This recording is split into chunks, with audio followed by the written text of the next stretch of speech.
Saudações, alvinegras! Esse é o podcast Irmandade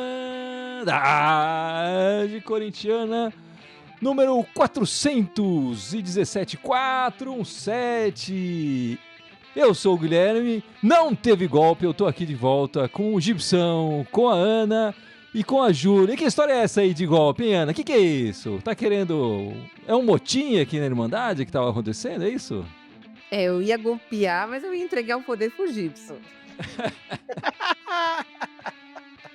Eu juro que eu pensei no golpe ontem no intervalo, né? Mas você colocou lá você comprou o mascote lá do Criciúma, eu não tava contando com isso. Mas eu ia entregar o poder na mão do Gibson. Você ia dar o golpe, mas não queria o poder. Era isso. Exato, né? Era só pela felicidade de dar o golpe. É o mesmo jeito que a Ana faz no Corinthians. Ela manda lá dentro, mas ela não quer ser presidente. Né? Ela liga pro Duílio da esposa, Duílio, porra, não sei o quê. Agora liga pro Melo, Melo, porra. Né? Mas ela não quer ser presidente. Prefere ficar ali nas sombras. Né? Agora eu tenho certeza que a Júlia não achava, né? Não tinha essa superstição. É só porque o Gui tá fora que o Corinthians tá ganhando. Eu tenho certeza que a Júlia não era dessa, era uma pessoa da ciência, né, Júlia? Mentira, cara. Não, é toda uma lógica, né? Time que tá se ganhando, vai continuar se ganhando, gente. Agora o coisa ruim voltou, não tem quem pare o Corinthians. É o que eu espero, é Libertadores pra Mundial. Minha expectativa tá baixíssima.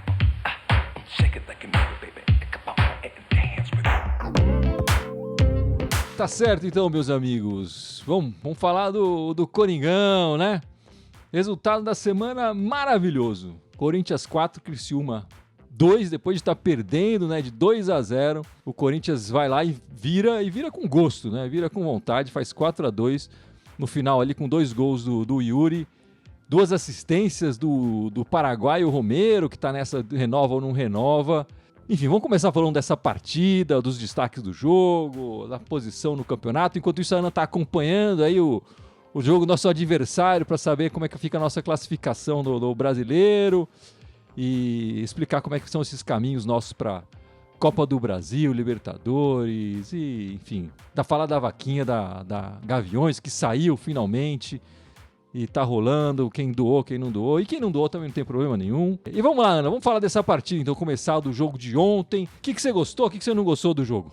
Eu achei que o primeiro tempo o Corinthians até começou bem, mas depois a intensidade caiu um pouco, né? A gente não vinha vendo isso nos últimos jogos do Corinthians. O Corinthians no primeiro tempo com muita intensidade, como foi contra o Cruzeiro, quanto foi com o Vasco, né? Ontem não. Foi perdendo de 2-0, 2 jogadas bestas, na verdade, né? 2 marcações ali, Wi-Fi, né? Mas o segundo tempo, eu gostei muito da mudança do Ramon. Eu acho que o Ramon mudou o esquema e fez ali como se fosse um 3-5-2, o que afunilou mais ainda o jogo.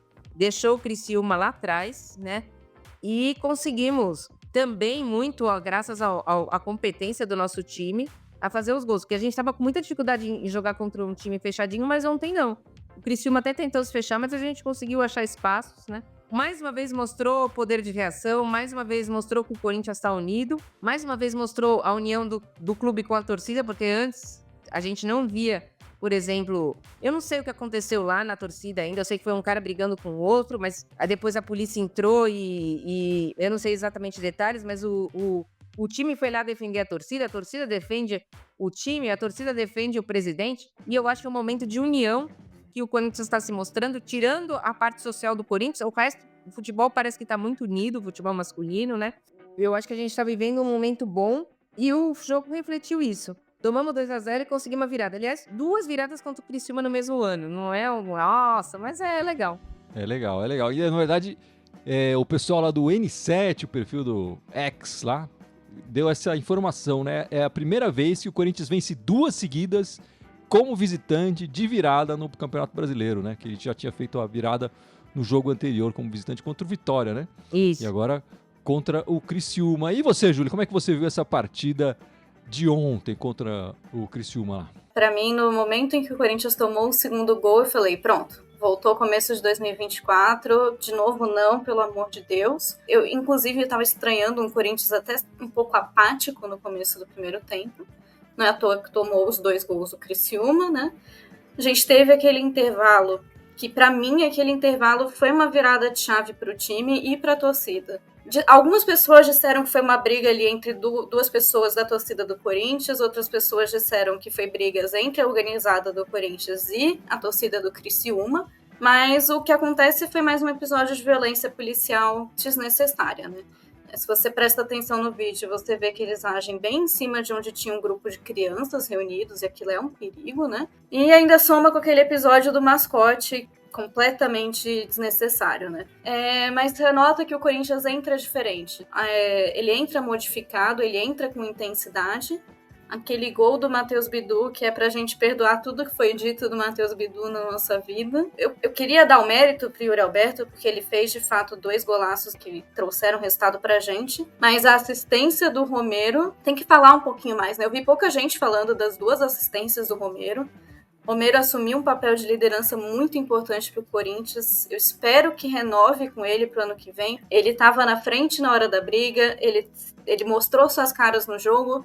Podia ter feito gol, mas ele cedeu ali para o Yuri Alberto, que estava numa posição melhor, e não foi à toa que converteu no gol, né? Reflete o que o time está encaixado. Está encaixado entre eles, está encaixado taticamente. Analisando o jogo friamente, foi um jogo à cara do Corinthians, né? Perder para trazer ali uma virada no final para aquecer nosso coraçãozinho num sábado. E você, Gibson? Fala aí, o que você achou da partida de ontem?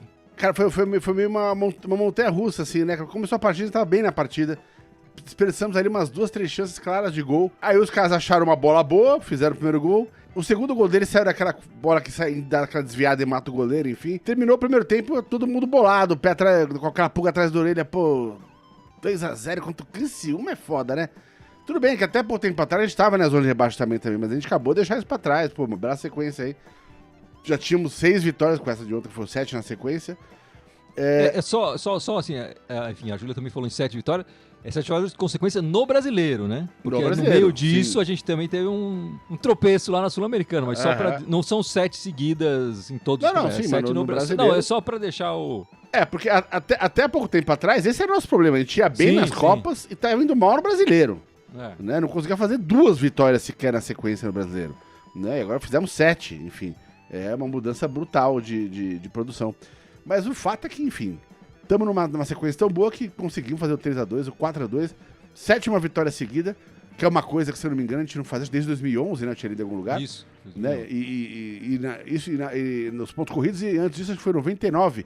Enfim, 2 anos que a gente ganhou o Campeonato Brasileiro. E até onde eu sei, porque eu li também, 8 a gente nunca conseguiu. A gente nunca fez uma sequência de 8. Então, bora fazer essa semana 8 e 9 para encerrar esse campeonato e ó, bater um recorde pessoal do clube, porque tem muita coisa em jogo ainda nesse finalzinho de campeonato pra gente. Eu queria destacar nessa vitória contra o Criciúma o Garro nos 2 últimos gols, né? Que ele não participa diretamente dos gols, porque ele não toca na bola, mas no primeiro lance ali, ele vai pra cima do zagueiro, que o zagueiro vai dominar a bola, um chutão, um balão ali do Gustavo Henrique, e ele vai pra cima e o zagueiro perde ali a concentração, entrega a paçoca pro Romero.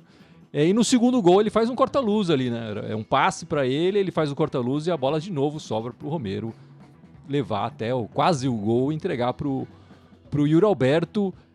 Mas a gente não pode deixar de falar, né, Gibson, do nosso lateral esquerdo, Bidu, que assim como o Corinthians está ressurgindo aí das cinzas, aparecendo titular absoluto da nossa lateral esquerda, com gol e assistência nessa partida. E eleito craque da Irmandade também, né? O que você pode falar do nosso lateral esquerdo?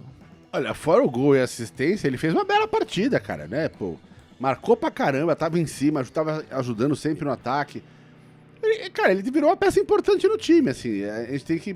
A gente fica com aquela imagem do tempo que, enfim, a gente não gostava dele, né? Pra dar um outro exemplo, lá de lá também, o Mateuzinho, um cara que, bicho, a gente ficou muito tempo que, cara, o Mateuzinho tava no campo e você falava, pelo amor de Deus, e agora, velho, a gente não tem dúvida que ele é o titular do time. É o lateral dos sonhos, Mateuzinho? Não.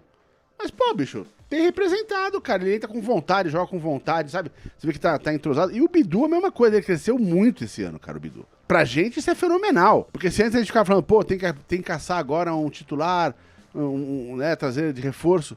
Cara, de repente a gente já tá com o nosso titular aí, cara. De repente tem que trazer um reserva pra ele ano que vem. Né, alguém pra fazer uma sombra ali. Mas de repente o cara já é o nosso lateral esquerdo, cara. Né? E ele é novo, enfim. Vai amadurecendo ainda, né? Ele tem cara muito de velho, mas ele é novo, né? Pois ele tem uma cara de novinho velhinho, né? É engraçado mesmo. O pessoal tá empolgado com o Bidu, Ana. Você continua empolgada? Você está empolgada com o Bidu?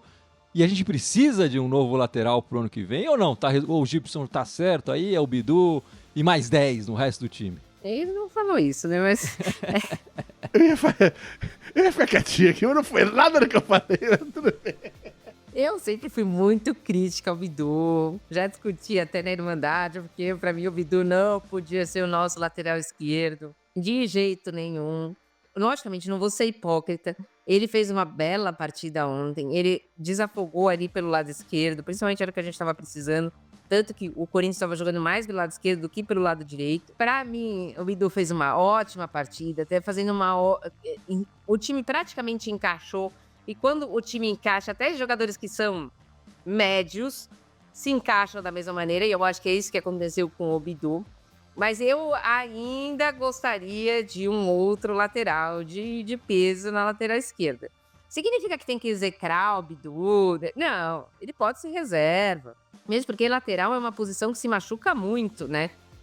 Mas a gente tem o Palácios e tal, ainda gostaria de ver o Palácios jogando ali no lugar do Bidu, pra gente ter certeza de que, tipo, realmente não dá pra ter um lateral melhor ali na esquerda. Eu não vou repetir. Bidu fez uma ótima partida ontem, fez um golaço. Mereceu todos os melhores jogadores, o troféu que recebeu. Mas, pra mim, ainda não é lateral esquerdo, por exemplo, se a gente quiser disputar uma Libertadores à Vera. Posso trazer uma informação aqui exclusiva para quem está nos ouvindo e talvez não tão exclusiva para quem está assistindo os jogos? Vitória 2-0 no Fortaleza e nesse momento Yuri Alberto não é mais o único atacante com 13 gols marcados no Brasileirão. Agora ele divide com o Alejandro do Vitória. E aí, para falar do Yuri Alberto, eu tenho que trazer a Júlia aqui, né, Júlia? Yuri Alberto, 2 gols, 29 gols em 2024. Acho que parece que tá desde o Tevez em 2005, a gente não tem um goleador desse naipe aqui. Você trouxe aqui que ele tá empatando na artilharia, né? Mas é o artilheiro do Campeonato Brasileiro e pode terminar o ano como artilheiro do Brasil, né? 29 gols, o Pedro tem 30, o Pedro do Urubu, mas ele tá machucado, não vai jogar mais esse ano. Se o Yuri Alberto marcar aí mais um golzinho, empata e mais 2 vira, acaba sendo o artilheiro do Brasil. Todo mundo sabe, nunca escondi que eu passo pano para tudo que o Yuri Alberto faz, porque eu acredito no Yuri Alberto. Como todo jogador, ele teve a sua fase ruim, e até olhando as entrevistas do Yuri Alberto, né, que ele comenta muito que ele queria sair do Corinthians, que ele não estava se sentindo bem, mas que ele não desistiu. E isso é uma qualidade que o Yuri Alberto tem, que eu sempre achei que tem que ser valorizada, que é ele se entrega no jogo. Estando no seu melhor, estando no seu pior, ele não se esconde do jogo. Tem os boatos de que ele vai ser levado para fora. Para mim é um risco muito grande de perder o Yuri nessa fase que ele tá hoje. Ele tá aí quase ganhando a artilharia do Brasileiro. Eu acredito que ele tem boas chances sim. Mas uma coisa é fato para mim no Yuri, que ele tem que ter um acompanhamento psicológico, né? Acho que não só pro Yuri, acho que todo jogador de futebol tem que ter, ainda mais num time como o Corinthians, que a gente sabe que tem uma torcida que vai cobrar, uma torcida que vai ficar em cima, mas a gente sabe que todo mundo é um ser humano e às vezes acontecem aquelas questões ali com o Yuri, né? No momento fofoca aqui do podcast, Yuri está solteiro. Dizem as más línguas que Pedro Raul tirou a esposa do Yuri Alberto, né? Então, dei uma de Léo Dias aqui para a Irmandade Corintiana, mas é o que estava rolando ali no Twitter. E como eu vi um bom comentário no Twitter, Yuri de coração partido mete gol. Então, se essa é a realidade, eu quero que alguém parta o coração do Yuri todo dia. Mas acho que não tem como negar que o Yuri é um cara de muita raça, né? Por isso que eu sempre admirei muito ele. Nunca desisti dele. Quando vocês estavam lá criticando ele, eu tava falando, ele não é um bagre, ele é um lambari. Ele é um lambari, ele não é um bagre. Ele é um bagre de Schrödinger, né? Você nunca sabe se ele vai ser bagre não, mas ultimamente ele tá pro outro lado. Ultimamente. Quantos são 11 gols em 10 jogos, é isso? Como é que é a sequência Por aí, dele perto nos disso. últimos Se não me engano, foi isso. É 12 gols em 11 jogos. 12 gols em 11 jogos seguidos aí, o Yuri, então impressionante os números do Yuri, que em entrevistas, Ana, tem falado que quer sair, que pode sair, mas você acha que ele vai sair agora nessa janela agora do final do ano, ou ele vai ficar para 2025? O presidente disse que ele não sai, né? Deu entrevista essa semana falando que ele não sai. Eu acho que ele sai, mas o presidente disse que ele não sai.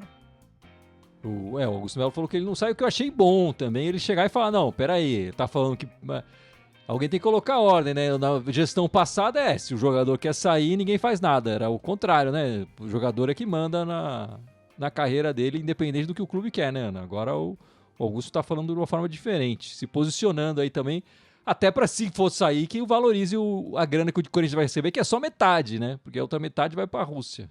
E também mostra que não tá querendo leiloar, que eu digo estamos desesperados para vender. Nós estamos desesperados para vender, porque nós estamos precisando de dinheiro, mas não precisa falar dessa maneira, né? É um ativo do clube. Mas eu acredito que talvez consiga, no máximo, segurar mais meio ano aí, porque a janela do meio do ano é mais forte. Enfim, mas com a ajuda do Yuri, 2 gols, conseguimos essa 7ª vitória seguida no Brasileiro. 50 pontos no campeonato em 36 jogos, 46% de aproveitamento. E o que explica essa mudança? E não foi a minha saída do país, né? Enfim, acho que tem muito mais a ver com o Corinthians estar focado no Campeonato Brasileiro, disputando só o Brasileiro, sair das Copas, uma coisa que o Gibson trazia aqui, falava aqui há muito tempo. Eu acho que as contratações que chegaram no meio do ano, que chegaram jogando, né? Todas elas já chegaram jogando, elas começaram a se adaptar melhor ao futebol, se entenderam no time do Ramon, né? O Ramon também parou de testar os esquemas, acertou, é desse jeito que a gente vai jogar. E a gente não pode esquecer, né, Gibson, uma coisa que a gente falava, a tabela mais fácil dessa segunda metade. Primeira metade do turno era mais difícil com os times que estavam mais em cima da tabela. Essa segunda metade, até pra gente sair, é mais fácil, porque os jogos também eram de 6 pontos, que a gente ganhava 3 e tirava 3 do nosso adversário direto ali. Em algumas rodadas isso aconteceu, né? Então acho que pra mim são várias explicações e não passa pela minha viagem pra fora, Gibson. Há controvérsias, né? Veja bem, né? Mas deixando a viagem de lado como um fator a ser debatido, né? Não, olha, pra mim essa mudança e foi uma mudança de chave meio brusca, né? Eu, assim, pra mim sair das Copas, a hora que a gente saiu dali, o time tem mais tempo pra respirar e assim, e não precisa rodar tanto o elenco. A gente não tem tanto elenco pra rodar assim, a gente tem umas reservas até que funcionam, mas não tem elenco pra jogar 3 campeonatos, cara. Aliás, pra ser honesto, acho que nenhum time aqui do Brasil tem elenco pra jogar 3 campeonatos ao mesmo tempo, a vera. Mas o que pra mim mudou mesmo, engraçado, assim, pra mim não é a culpa, não é só ele, eu digo, mas gerou um momento, foi a chegada do Memphis, né? Que já foi depois da segunda janela, não foi na segunda janela, chegou quando ninguém achava que ia ter mais reforço.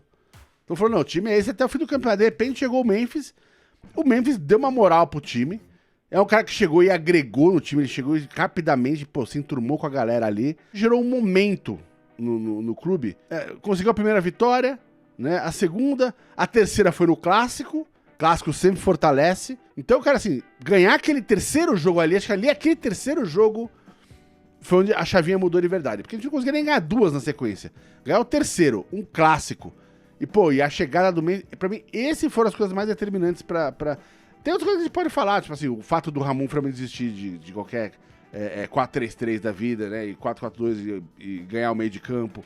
Tem outras coisas que a gente pode falar, a viagem do Gui é importante falar, mas enfim, não vou falar sobre isso, né?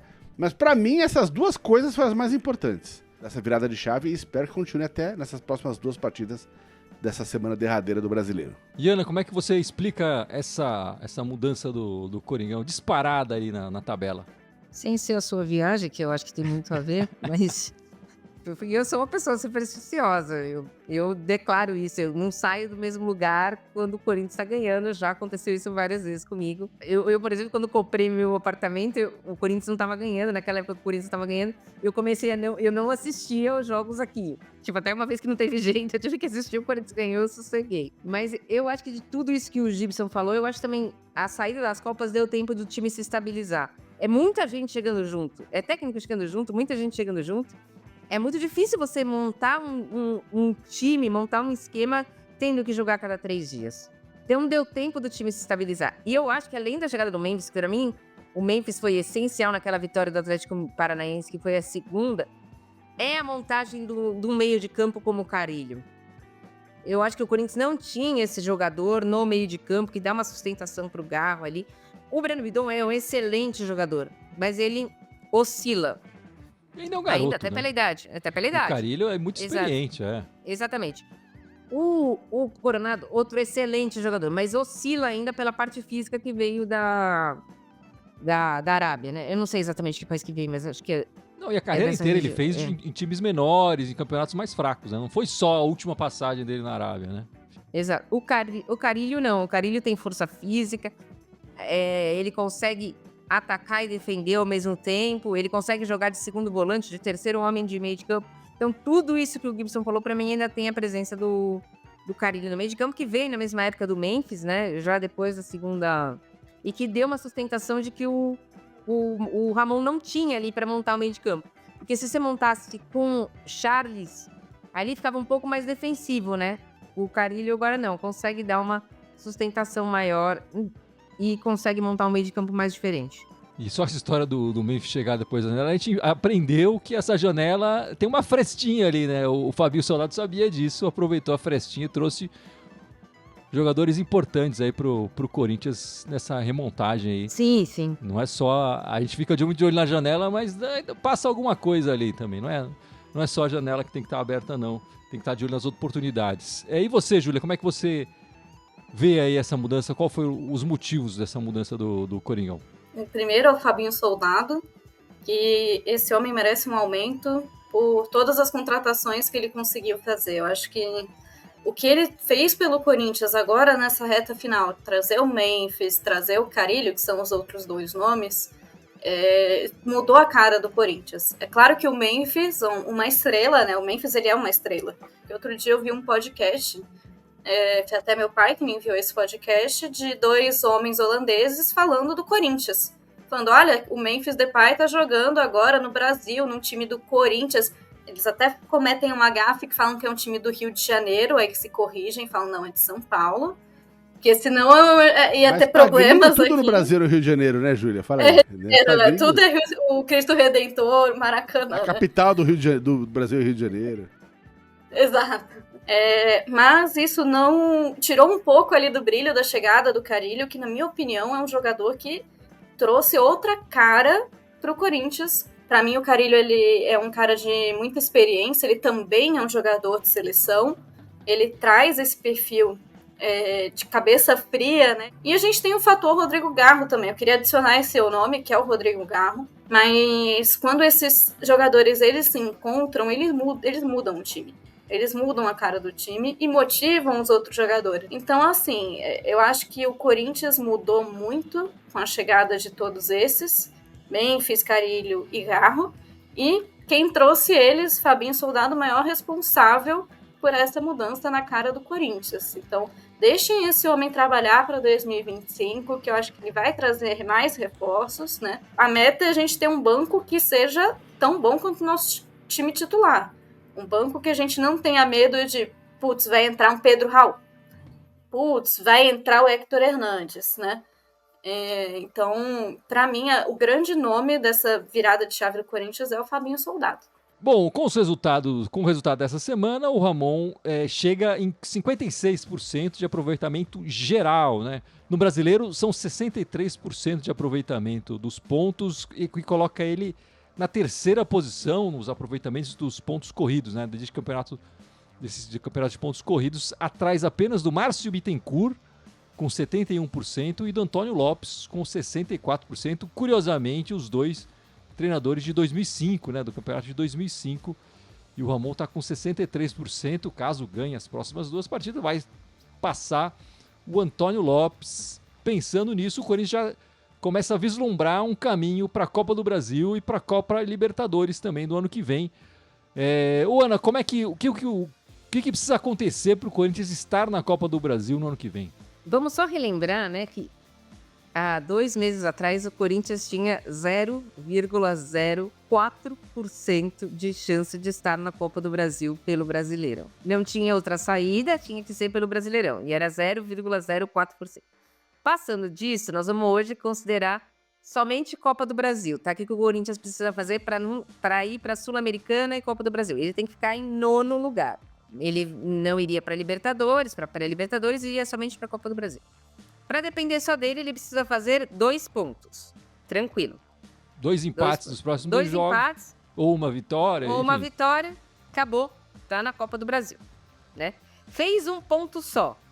Ele vai ter que torcer para que o Vasco não ganhe os 2 jogos deles faltando. Se ele não fizer nenhum ponto, o que bate na madeira, eu acho que isso não vai acontecer. Aí vai ter que torcer pro Vasco não ganhar os 2 jogos dele, pro Vitória não ganhar os 2 jogos dele, supondo que o Vitória vai ganhar esse jogo de hoje, tá? Pro Grêmio não ganhar esses 2 jogos dele, e nem pro Atlético Paranaense ganhar os 2 jogos deles, já contando com a vitória do Atlético Paranaense de hoje. Então isso seria para ele ir somente para a Copa do Brasil. 9º lugar. Só o mínimo aí. Porque se for para a Libertadores, que o Gibson vai explicar um pouco o caminho da Libertadores, exato. Ele já está na Copa do Brasil também. Brasil, exato. Então, eu acho pouco provável, acho muito provável que o Corinthians, que tinha aquela probabilidade de 0,04%, consiga, sim, ir para a Copa do Brasil pelo Brasileirão.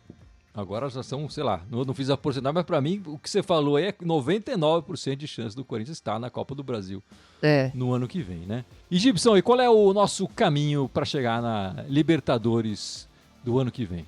O nosso caminho é fácil, na verdade tá na nossa mão, depende só da gente, né? Porque assim, tem 3 times, resumindo, tem 3 times disputando 2 vagas, né? A gente tá disputando com o Bahia e com o Cruzeiro essas 2 vagas, né? O Bahia, nesse exato momento... E só lembrar, enfim, com a vitória do Botafogo aí é um G8 agora, né? Virou um G8, exatamente. Né? Então, o Bahia está em 7º. Nesse exato momento, enfim, o Cruzeiro ainda está jogando, né? Por enquanto está perdendo a partida de 1-0, mas enfim, vamos aguardar o final da partida para falar de verdade. Mas basicamente, por enquanto, o Bahia está ali com 50 pontos na 7ª colocação. A gente está com os mesmos 50 pontos na 8ª colocação, com uma vitória a menos, por isso que a gente está na 8ª colocação, e o Cruzeiro, que está perdendo por enquanto nessa rodada, está com 48. Mesmo se o Cruzeiro ganhasse, virasse o jogo e ganhasse 3 pontos e fosse para 51, né, não ia alterar muito o que a gente tem que fazer, enfim.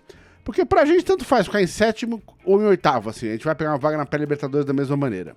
Então, e a gente tem um jogo direto com o Bahia, a gente está empatado em número de pontos com ele, mas tem um jogo direto com o Bahia, né, na próxima rodada, agora terça-feira que vem. Então, a gente precisa ganhar do Bahia, basicamente, assim, para depender da gente, né? Se a gente ganhar do Bahia, a gente já vai pra última, assim, não tô nem contando se o Cruzeiro ficar pra trás agora e na próxima rodada, porque, enfim, tudo pode acontecer, né? Tem muitas variáveis. Mas a gente ganha do Bahia, né? A gente chega na última rodada, dependendo só da gente, assim. O Corinthians depende só dele. Esse jogo contra o Bahia, terça-feira agora, é importantíssimo pra gente resolver pelos nossos próprios pés o caminho pra Libertadores. Né? Óbvio que matematicamente tem uma série de combinações possíveis ainda pra acontecer. E, assim, tem uma boa chance, eu diria que hoje em dia talvez a nossa chance de pegar uma vaga na pré-Libertadores seja em torno de, sei lá, 85%, é bem alta. Agora, tem que ganhar, né?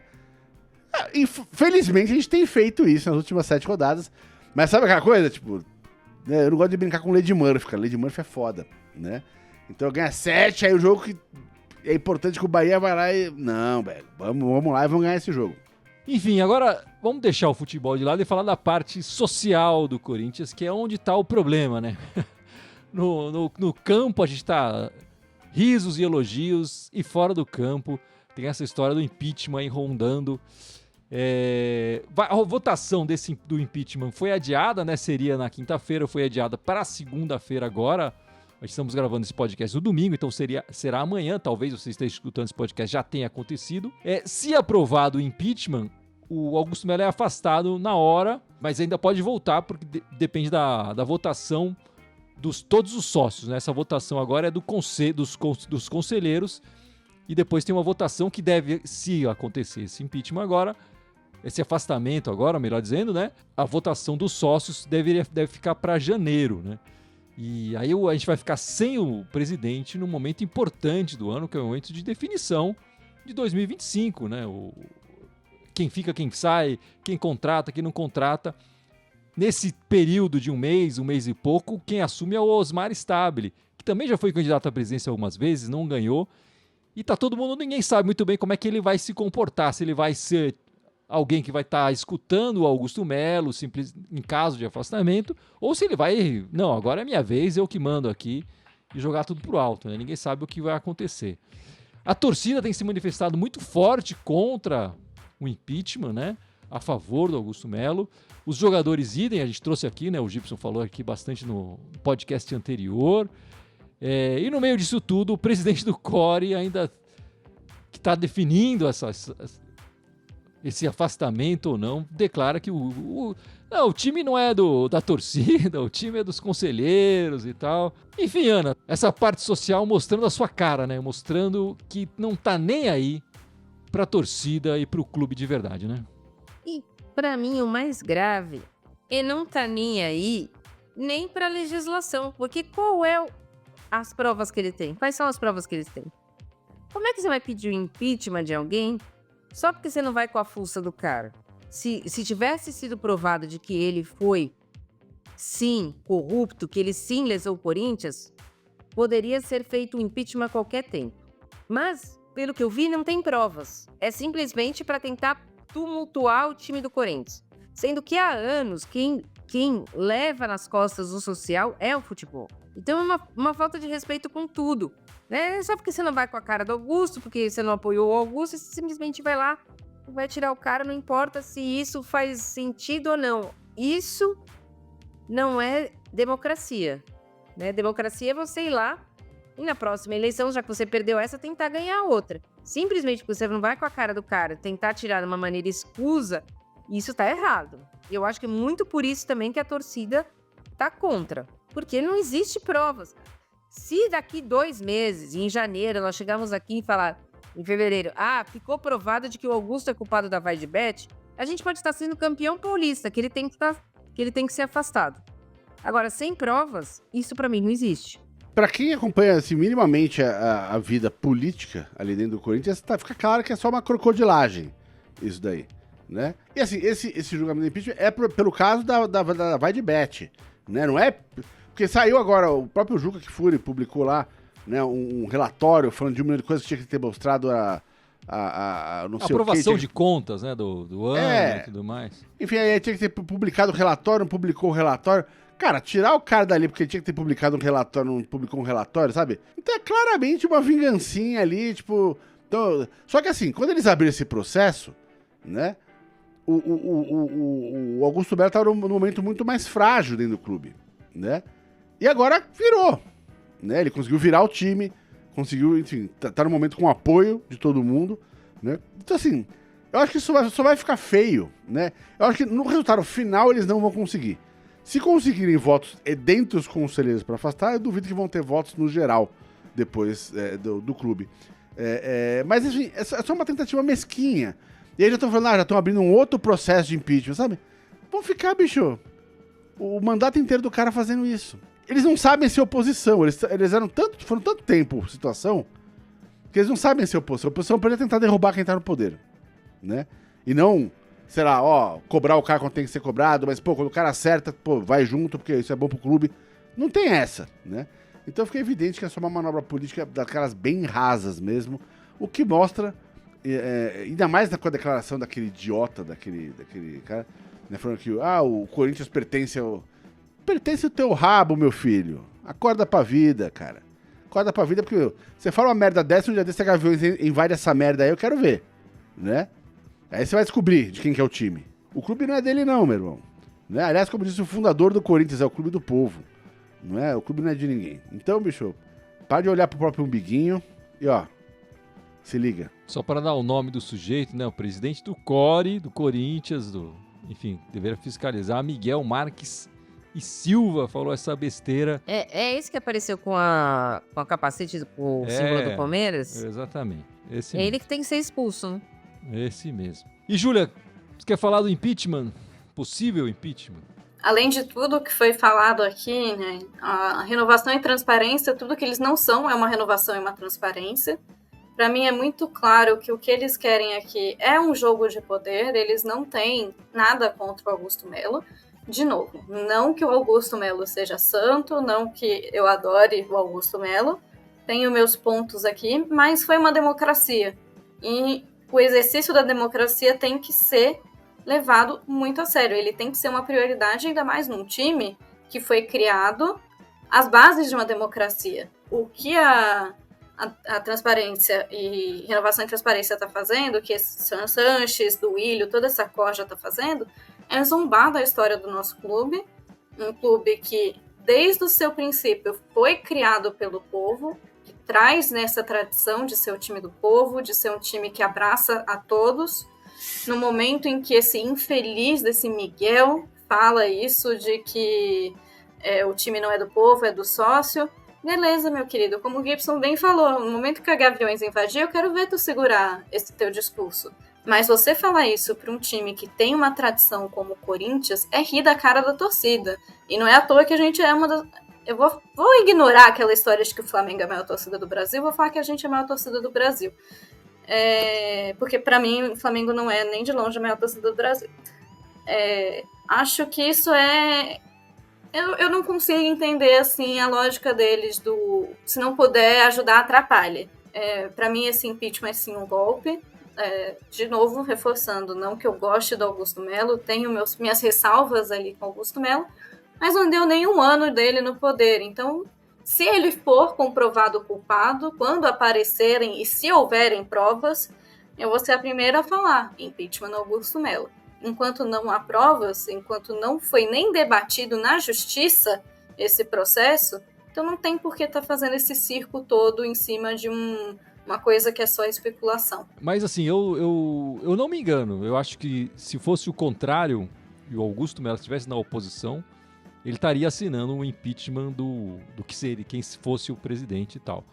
Eu acho que a gente já falou isso aqui na eleição, durante a eleição, né? Acho que é tudo meio que farinha do mesmo saco ali, né? Não tem muita diferença na parte social. Na parte do futebol, a gente está vendo uma diferença bem grande na gestão do Augusto Melo para a gestão anterior, no nível de contratações, no discurso para a torcida, até a contratação do Fabinho, a profissionalização do futebol, de ter alguém pensando. E como essa janela, a primeira janela do Fabinho, porque a primeira janela do ano, o Fabinho não estava, né? O Fabinho Soldado não estava, era o Rubão. O Rubão hoje que é a oposição.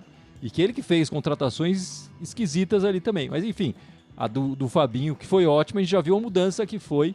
Então, no futebol, o Augusto Melo tem sido bem diferente. No social, na parte do dinheiro, se a dívida vai aumentar ou vai diminuir, a gente vai saber no final da gestão dele. No futebol, em campo, a gente está vendo um time diferente.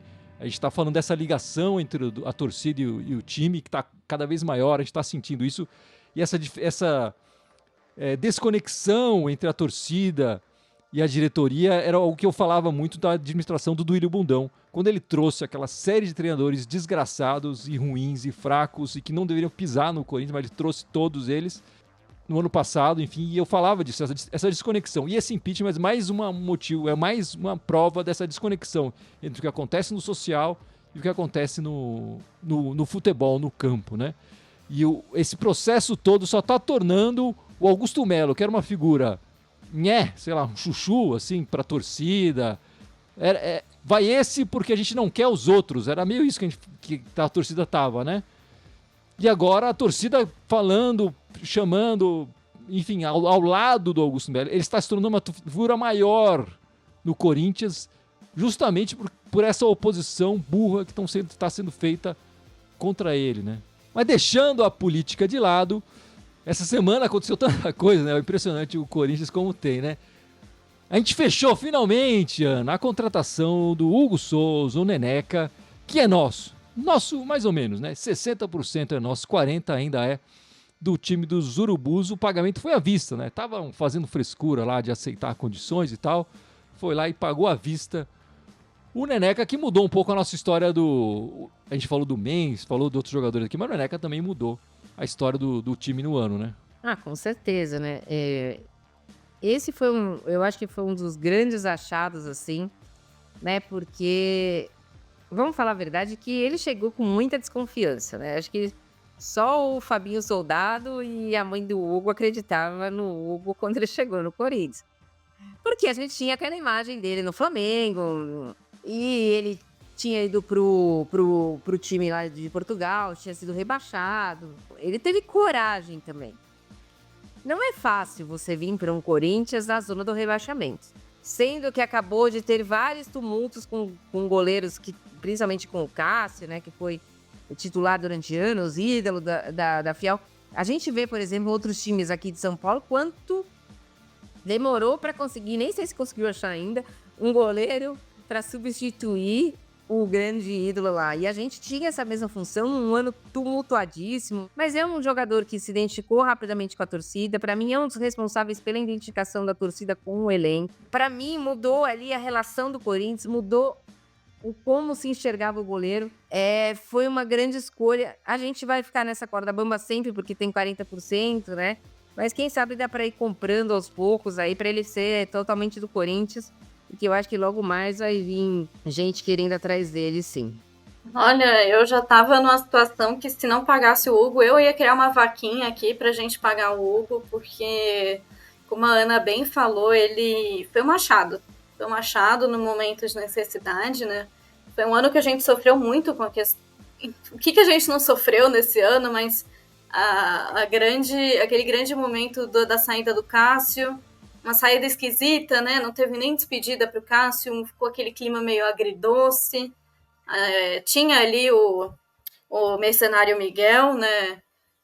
Assumindo o gol, mas logo desistiu pelo sonho dele de jogar na Arábia. Brincadeira, eu sei que ele foi jogar na Inglaterra, mas só para fazer menção a outro mercenário, né? E a gente se via ali naquela situação de, pô, o que a gente vai fazer agora? Tem o Donelli. Só quero fazer uma ressalva aqui que eu gosto muito do Donelli. Até dando um empurrão lá no Tigrinho, ganhou ainda mais o meu respeito. Mas o Hugo, ele assumiu essa responsabilidade. Ele sabe que jogar num time como o Corinthians não é fácil. Numa zona de rebaixamento, com todas as polêmicas que estavam se envolvendo o clube esse ano. Logo no primeiro jogo a gente já viu o quanto ele se entregou, o quanto ele estava disposto ali. Mas para mim, o momento em que ele faz aquelas defesas absurdas no jogo, na decisão de pênaltis contra o Red Bull Bragantino, aquilo ali para mim mostrou a força que o Hugo tava ali naquele momento, como ele superou esses fantasmas dele. Hoje ele é o nosso goleiro, é fato, ele é o nosso goleiro. Junto com Memphis, com Garro, com Carídio, ele foi um jogador que marcou 2024. Ele tem todos os méritos de um ótimo goleiro para continuar aí como sendo o nosso titular por, se Deus quiser, bastante tempo, que vire um novo ídolo, né? Ele fechou por 4 anos, né, Gibson? Deu uma coletiva, enfim, postou nas redes, falou muito que está feliz demais e dá para perceber, né, na cara dele, enfim, na atitude dele em campo, como ele tá feliz de estar jogando no Corinthians, né? E a gente sentia que os nossos 2 goleiros anteriores titulares, né? O Donelli ficou titular, mas ainda não era tanto titular assim, não pareciam tão felizes assim, né? Olha, eu vou dizer que desde o primeiro jogo dele, cara, ele entrou vestindo aquela camisa com uma propriedade, com uma vontade que, cara, impressionou. Né, assim, a vibração dele, porque assim, cara, errar todo mundo erra, sabe? Presepar, todo mundo faz presepada. O Yuri Alberto fez o ano inteiro presepada, bicho, e agora tá jogando bola. Enfim, ele tava vendo a carreira dele, ele provavelmente se encaminhar pra um ostracismo, né? E, pô, essa oportunidade, até você falou hoje, pro cara é complicado de vir pra um time como o Corinthians, ainda mais no momento de crise, mas ao mesmo tempo, cara, pô, a chance do cara, ele fala de vir pra um time como o Corinthians. Mesmo ser momento de crise, mas, cara, a estatura do clube é gigante, cara. Isso pra carreira dele é fenomenal, né? E agora ele ajudando nessa reconstrução que teve no final do semestre, enfim, nessa recuperação, pô, cara, o cara já caiu nas graças da galera em 2 meses. Então, assim, eu acho que o Hulk é importantíssimo e ele chegou na hora certa, cara. Né?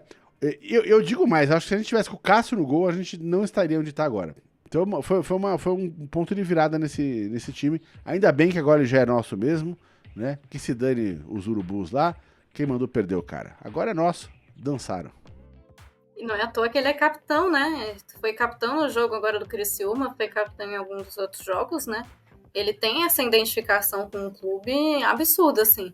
E quem tem feito muito a diferença também é a Gaviões, que conseguiu finalmente lançar a campanha da vaquinha para amortizar ali a dívida da Neoquímica Arena, nosso estádio, da Arena Corinthians, né? Foi divulgado, foi quando? Quinta-feira que começou a campanha, quinta ou quarta-feira? Quarta-feira. Quarta noite, às 7h10. Quarta noite, 7h10. 19h10, 1910. Isso. E aí tinha se falado que ia ser o número de Pix, né? Mas não é um número, você tem que entrar no site, se cadastrar lá. Toma cuidado para não entrar no site errado. Enfim, aconselho as pessoas que estão na dúvida se estão no site ou não, certo? Entra na rede social do Corinthians, entra na rede social da Gaviões. O pessoal está divulgando toda hora o site correto para fazer a doação, né? Entra, faz um cadastro ali rapidinho, nada demais. Vai aparecer um QR Code ali, você faz o Pix. Às vezes demora um pouco para processar, porque tem muita gente entrando no site, enfim. Antes da gente entrar na live, chegaram em 20 milhões já, de 22 milhões já de doações da torcida do Corinthians, bem acima da média do que é o necessário para o tempo de campanha para atingir os 700 milhões. É muito dinheiro que precisa ser arrecadado. O importante pelo que o advogado da Gaviões falou, esse dinheiro que está sendo arrecadado pela torcida amortiza do principal, não amortiza os juros, né? Porque até agora o Corinthians praticamente só pagou juros da dívida do estádio. E esse dinheiro da Gaviões vai direto para amortizar o principal, o que é importante, porque acaba até diminuindo os juros depois no futuro, né? Enfim, ninguém do Corinthians ou da Gaviões tem acesso ao dinheiro, e a atualização no site é feita a cada tantos minutos ali para você entender quanto dinheiro já foi doado, já chegou em 22 milhões. E só quero fazer essa ressalva aqui antes de passar ao pessoal. Se você não tem condições de doar, isso não te vai fazer menos corintiano. E ninguém é mais corintiano porque está doando ou não. Eu sei que está todo mundo publicando o diplominha, é legal. Espero que muita gente doe, mas se você não tem condições, não pode doar, ou não quer doar por qualquer motivo que seja, isso não vai fazer você menos corintiano. Tá tudo certo. E vai Corinthians! E você, Ana? O que você tá achando dessa história toda? Eu achei ótimo. Essa é uma boa saída, né? Porque a gente está afundado em dívidas. Mas é o que você falou. Se você não tem condição de doar, ou se você não concorda, porque também não é obrigação do torcedor pagar o estádio do Corinthians, né? É culpa das administrações essas e anteriores que fizeram várias dívidas e a gente, teoricamente, não tem nada a ver com isso. Mas se você puder... E que quando foi falar da história do estádio, falaram que iam pagar rapidinho, né? Enfim, inclusive na última eleição falaram que ia fazer um acordo com a Caixa, né? Que ia dar tudo certo. O fato é, se você quiser e puder contribuir com qualquer valor que tem que ser acima de R$10, eu acho que é ótimo pro Corinthians. E se conseguir realmente chegar perto, porque eu acho que nem vai precisar dos 700 milhões realmente, acho que se conseguir um valor próximo disso, vai conseguir negociar, porque você tá pagando à vista, né? Um dinheiro mais rápido do que a Caixa receberia.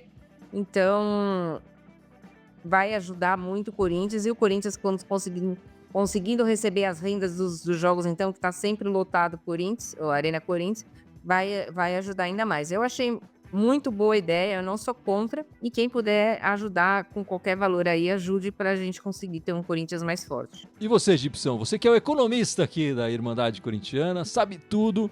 Vai rolar ou não vai rolar? Vai dar certo ou não vai dar certo? Olha, cara, eu vou dizer que assim, a meta é bizarramente ambiciosa, porque, cara, 700 milhões é muito dinheiro. Vamos botar em bom português aqui. Se for botar em dólar, aí vai dar o quê? Uns 115 milhões de dólares. É dinheiro pra caramba. Agora, o que eu tô vendo do pessoal comentando, enfim, e o movimento que rolou nesses primeiros... Foram o quê? Quarta, quinta, sexta, sábado, 4 dias, né? Enfim, né? De doação. Cara, 22 milhões em 4 dias, cara, é muita coisa, cara, tipo, né? Dá quase 6 milhões, 5 milhões e meio por dia. Enfim, tudo bem que é o começo. Cara, assim, mesmo que não pague a arena inteira, né? Vamos supor que pegue metade da grana. Cara, já vai ser um alívio financeiro pro clube brutal, né? Mas eu tô achando, sinceramente, por enquanto, eu tô achando que assim... Cara, se tem uma torcida no mundo que é capaz de fazer isso, é a do Corinthians, né? E se fizer, vai ser histórico, cara. Vai ser um bagulho... A primeira torcida comprar o estádio e dar pro time. Falar, velho, tá aí o estádio, né? Então, assim, eu torço muito pra que dê certo. Muito pra que dê certo. E se der certo, cara, eu acho que isso abre um precedente pra torcida, pra outros piques do futuro, pra outras coisas do futuro que podem também ser divertidas. Enfim, vamos ver aonde vai parar essa história. Eu queria lembrar uma história que eu pesquei quando eu tava fazendo a pesquisa dos piores do Corinthians, né? Dos 31 piores jogadores que passaram pela história do Corinthians, e um deles era o Paulo César Caju, né? Que eu fui fazer a pesquisa, e o Corinthians em 1970, logo depois da Copa de 70, chegou a fazer uma espécie de vaquinha para trazer o jogador e não conseguiu o valor. Era meio estranho, parece que era um esquema de você colocar barril na rua e as pessoas depositavam dinheiro, enfim, em 1970 não tinha Pix, não tinha nada, essas facilidades do mundo digital, né? Não conseguiu o valor, o cara veio jogar só em 1980, já estava no final de carreira e foi um desastre completo. Todo mundo lembra também da história do Marcelinho Carioca, aquele momento que a Federação Paulista comprou o passe do Marcelinho Carioca e fez aquela disque Marcelinho pro pessoal doar o dinheiro e levar pro clube. E teve aquela sacanagem que fizeram lá, que os números mostravam que tava meio empatado e não tava, era só a torcida do Corinthians que tava doando dinheiro. Mas enfim, isso ficou outra história. Vamos ver como é que vai ser a história do nosso estádio. E você, Júlia, como é que já fez a sua doação? Também, se não fez, não tem problema nenhum. Não tô te cobrando nem o ouvinte aqui pra fazer. Eu já fiz. Quando houveram boatos de que iam sortear algumas ações como jantar com o jogador, na hora, peguei meu dinheirinho na Crefisa pra jantar com o Yuri Alberto.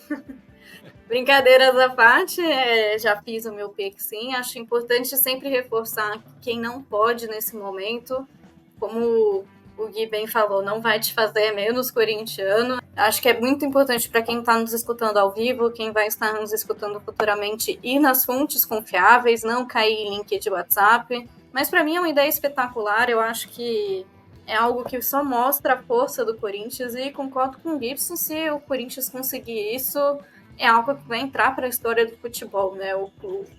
O amor da torcida pelo seu clube, que levou algo como uma dívida a sério e conseguiu ajudar na quitação de uma dívida. É algo histórico, é algo que nenhum time faz igual. Até para medidas de comparação, um certo time verde, um certo time de porcos, tentou fazer uma vaquinha por um jogador lá no passado, um jogador que não rendeu no time e está tirando sarro de nós. Então, do nosso lado vai ser bem sucedido, né? Só trazendo aqui. E não conseguiram o valor, diga-se de passagem, nem perto. E diga-se de passagem. Nem perto. Exatamente. E ontem, não sei se vocês acompanharam o movimento de um time carioca, né? Um certo time tricolor carioca, que graças à nossa vitória em cima do Criciúma, começou a doar para o Corinthians também, para a torcida do Corinthians, como um agradecimento aí por ter feito ele sair da zona do rebaixamento, que não sabemos se vai ajudar ou não. Então, brincadeiras à parte, eu acho que é um movimento muito interessante que está acontecendo. É uma prova de que nunca vai ser só futebol, nunca vai ser só o jogo futebol, sempre vai ser algo a mais, né? E, de novo, se você não pode doar nesse momento, você não vai te fazer menos corintiano. Então, e se você for doar, vá nos links corretos, vá na página oficial para não cair nenhum golpe. E aí é bom a gente lembrar também a Magalu que disponibilizou os servidores da loja para receber o site, enfim, as informações sobre as doações, para ajudar, para facilitar o acesso, e melhorou bastante, viu? Depois que a Magalu entrou, melhorou bastante o acesso no site do Doe Arena Corinthians, né? Os próximos jogos do Corinthians, terça-feira, na Neoquímica Arena, o último jogo na Neoquímica Arena, né, contra o Bahia, 8 da noite. É duro lembrar, né, mano? No ano passado, o Bahia veio aqui e fez uma festa, né, Ana? Na véspera da eleição, né? Fez, mas aquilo foi um desvio de rota, uma coisa assim. Não acredito que vai se repetir, não. No primeiro turno, a gente ganhou com o gol do Romero, né? Lá. O time já era comandado pelo Ramon Dias. Foi assistir a segunda partida, né? Foi a segunda partida. Primeira foi contra o Criciúma e o Bahia. E como é que qual a sua expectativa aí, Gibson? Pra mim, o Corinthians vai ganhar esse jogo. Né? Não só pelo momento que a gente tá, mas pelo momento que eu sempre falo do Bahia. O Bahia tá num péssimo momento no campeonato. As últimas 5 partidas, perdeu 3, empatou uma, só ganhou a última, que foi ontem. Mesmo assim, porque jogou contra o Cuiabá, que tá lá na zona já rebaixado, enfim, na zona de rebaixamento. 2-1 suado, né? Então eu acho que assim, tem tudo pra gente chegar nesse jogo essa semana e garantir mais nossos 3 pontinhos, já selar a vaga da pré-Libertadores, garantir pré-Libertadores, Copa do Brasil, e aí chegar na última rodada mais tranquilo. E você, Júlia, qual é a sua expectativa aí? Vai no jogo ou não? Queria muito ir, mas terça-feira fica difícil, né, de conseguir. Não consegui ingresso também, que aí é uma reclamação que eu quero fazer com o fiel torcedor, que tá impossível de se conseguir um ingresso por conta da ação dos cambistas, né? Boatos de que ano que vem o ingresso vai passar a ser por reconhecimento facial, né? Na verdade, vai se tornar obrigatório aqui em São Paulo, a partir de julho de 25, os estádios terem reconhecimento facial. Então, vamos ver se ano que vem melhora essa questão de compra de ingresso, né? Tenho minhas dúvidas ainda, mas aqui falando do jogo, acho que concordo com o Gibson, com a Ana, acho que a gente tem tudo para sair vitorioso, né? Acho que 1-0 eu já tô feliz, assim. O importante é trazer esses 3 pontos para selar de vez ali a Copa do Brasil e estar um passinho ali mais próximo da pré-Libertadores, né? E depois, no último jogo do campeonato, vão jogar fora de casa contra o Grêmio no domingo, 4 da tarde, naquela última rodada que todos os jogos são no mesmo horário e tal, para, enfim, evitar saber o resultado antes e ter combinação de resultados, né? Esse ano enfrentamos 3 vezes o Grêmio e foram 3 empates, né? 2-0-0 na Copa do Brasil e no Brasileiro foi 2-2, gol do Yuri Alberto e do Garro. E aí, última rodada do Campeonato de Ibição. O Grêmio ainda tá lutando contra o rebaixamento? Como é que tá o Grêmio no campeonato? Não, o Grêmio tá ali tá com 44 pontos, né? Então, assim, ele tá a 6 da zona de rebaixamento, faltando 6 pontos, ou seja, não vai cair, né? Assim, muito difícil, né? Mas ele tá no momento ruim do campeonato, ele tá oscilando bastante. As últimas 5 partidas foram 3 empates, 1 derrota e conseguiu uma vitóriazinha justamente hoje, jogando contra o time da Vila Sônia. Mas eu acho que o nosso jogo com eles vai depender muito da nossa rodada anterior. Se a gente conseguir já conquistar os objetivos da rodada anterior, eu não sei se de repente na última rodada o time já entra mais relaxado, tipo, já salvamos o ano, enfim. Eu espero que não, eu espero que mesmo que já tenha tudo resolvido, a gente entre pra jogar bola e fazer mais um último jogo, enfim, e aumentar essa sequência de vitórias aí. De repente tentar a 9ª vitória seguida. Momento por momento, o momento do Corinthians é melhor que o momento do Grêmio, né? Então eu espero não chegar na última rodada precisando de nenhum resultado contra o Grêmio, né? Mas eu espero que o resultado venha mesmo assim. A gente tava com aquela expectativa, vamos tentar decidir antes, para não ter aquela coisa de 2007 lá, decidir fora de casa contra o Grêmio, e a gente tá decidindo vaga em competição internacional, Ana. Que diferença, hein? Água pro vinho, né? Graças a Deus deu tudo certo. Espero que chegue lá sem precisar de nada mesmo, não. Nem que pra isso eu tenho que torcer pro time de verde na quarta-feira. Mas é graças a Deus ou graças a Ramon que a gente não vai precisar? Ou é a mesma coisa pra você, já? Não, graças a todo mundo. Graças a Deus, graças a Ramon, graças a Hugo, graças a Fabinho, graças a Memphis, graças a todo mundo, né? Que conseguiu nos colocar nessa posição atualmente, brigando por uma pré-Libertadores. Eu nem gosto de pré-Libertadores, mas esse ano tá até gostando. Pré-Libertadores. Ainda bem que ela falou graças ao Gui, que foi viajar também. Então, já tô fora de perigo aí. Ainda bem que escapei dessa. Graças ao Japão. E, Júlia, nos últimos 5 jogos que a gente jogou lá na casa deles, na casa do Grêmio, foram 2 vitórias nossas e 3 empates. A gente vai sair com mais uma vitória? Olha, acho que vai depender muito do jogo contra o Bahia. Eu acho que o jogo do Bahia é o grande decisor agora dessas 2 últimas rodadas, né, do Corinthians. Mas eu acho que sai vitorioso, sim. O Grêmio tá oscilando bastante. Talvez, se a gente conseguir os objetivos, não seja um jogo criativo do Corinthians, talvez até suspeito que talvez coloque um time misto, né, entre reservas e titulares, né, talvez ponha alguns jogadores já para descansar para pré-temporada. Do jeito que o Grêmio anda, né, do jeito que o Corinthians anda e do jeito que o Grêmio anda, acredito que a gente sai sim. De novo eu vou apostar no 1-0 ali só para preencher tabela, mas se cumprir com o objetivo com o Bahia, até um empate tá bom contra o Grêmio.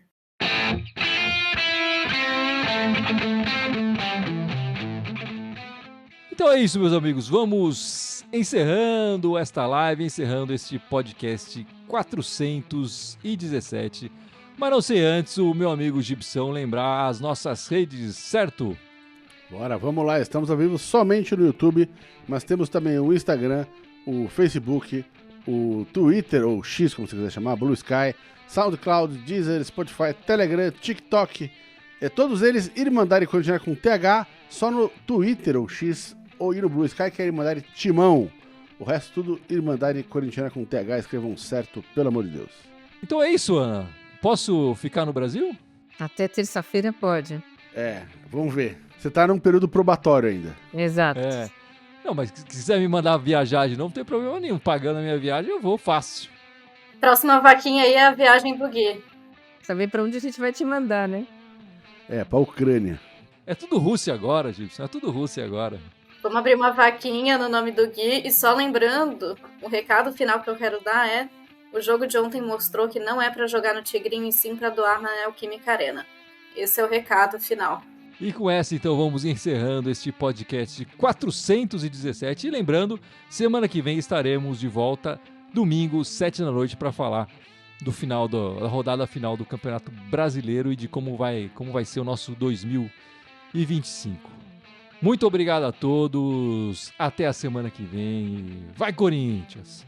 Vai, Corinthians! Vai, Corinthians!